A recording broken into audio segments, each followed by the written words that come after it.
Hello everyone, today I will show you how to rotate a shape in a PDF file using Wondershare PDF element. Open your PDF file with Wondershare PDF element and I will rotate this shape.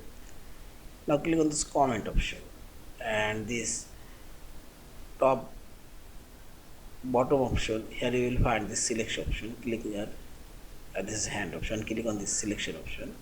Now click on this shape and see this rotation icon showing here and move it and see this.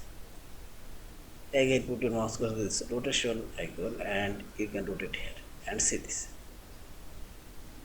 And also I'll draw a new shape, this rectangle shape, and see this. Similarly you can rotate this one.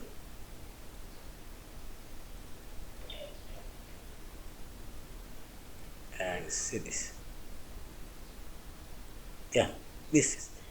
In this way you can rotate your shape on your PDF file.